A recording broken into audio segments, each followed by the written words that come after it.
Trust me.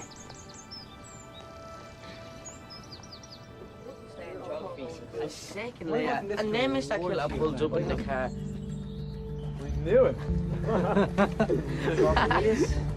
A recent study by the lesbian, gay and bisexual charity Stonewall revealed that as many as 2/3 of gay young people have experienced bullying at sectarian schools, and as many as 75% have experienced it at faith schools. Shaun Dellenty is the Deputy Headmaster at the Alfred Salter Primary School in Canada Water, London.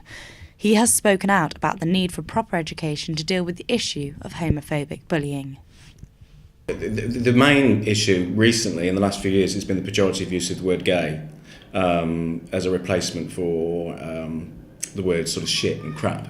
You know, so your trainers are gay, your table's gay, your family's gay, your hairstyle's gay, your pencil case is gay, your lunchbox is gay, everything is gay. And that's been a huge problem nationally. And in fact it is in America as well and other countries over around the last 5 or 6 years. But I've also witnessed, not in this school but in other schools, violence, spitting, social isolation from a peer group, damage of property, children being beaten up on the way home from school, children being stalked, use of cyberbullying, Facebook, Twitter to bully. So a real range actually, all of it pernicious and all of it really damaging. Self-esteem goes down, self-worth, it affects their relationship with their peers because they withdraw and again they're socially isolated, which if internalised can affect their relationships later in life. Attendance, their ability to do well in subjects, so that affects their attainment and achievement, and that in turn affects their life chances. The current Ofsted framework actually includes very specific guidance for inspectors around assessing equalities, also homophobic bullying within schools. Now that's a big step forward. They have to complete an online training tool, and then there is some very specific guidance documents which are actually available online for everybody to see, which guide the inspection visit in terms of equalities, in terms of SEN, but also in terms of homophobic bullying. Now that's a big step forward. In real terms, and I know this from speaking to a number of schools, but also some feedback from local authorities, from Ofsted itself, I don't think it's working as rigidly and as thoroughly as it could be. And actually, since the framework was brought in, they have already amended and tweaked the training online and also the guidance documents that are given out.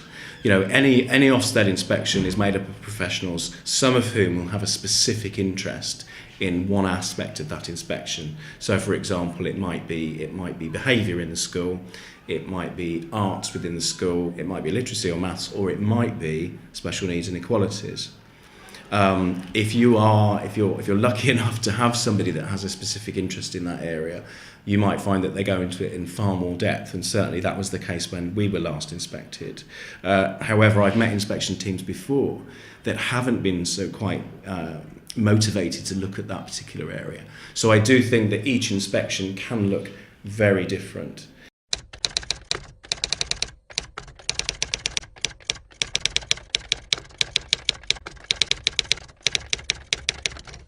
What I noticed was more of a backing off, more of a slight, we're not quite sure how to handle this. Not from all members of staff, but from some members of staff. And that kind of, that's so-and-so that's got 2 mums or 2 dads. In other schools that I've worked at, particularly in village schools in the Midlands where I'm from, if a child had same-sex parents, they were absolutely a target for bullying, absolutely. And often that was happening because the school, again, was backing off a little bit from that family unit. They felt uncomfortable, they felt unsure, in some cases maybe harboured a bit of prejudice themselves, and therefore didn't feel comfortable investing in a little bit of training with the children around a range of different families. On a more positive note, I think over the last few years there's a lot more resources available in terms of children's books that represent a range of different families, and they are being much more widely promoted. So one would hope, and actually more and more when I'm visiting schools, they do have what we call the books about difference, which reflect a wider range of different families. So I think there is an absolute step in the right direction.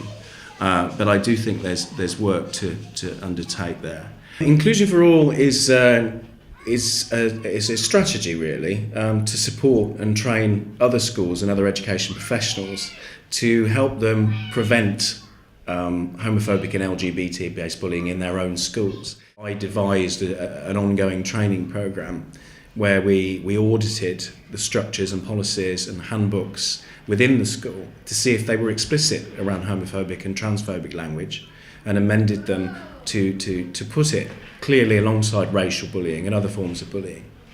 Then we undertook a broad training programme with every single member of staff and got them to look at their own prejudices and how they felt about talking about LGBT issues.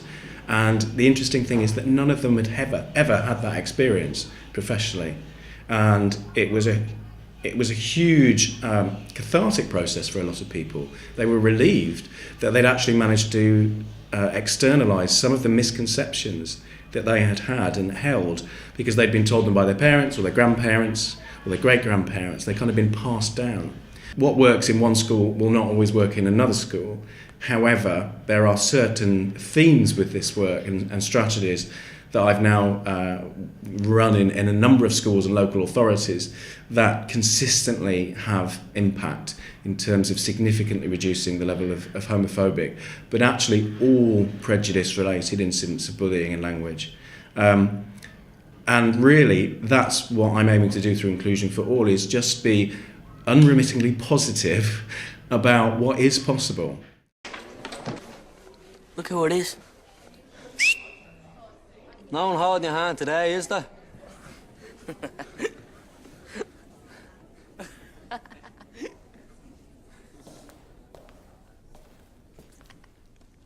I'll hold your hand.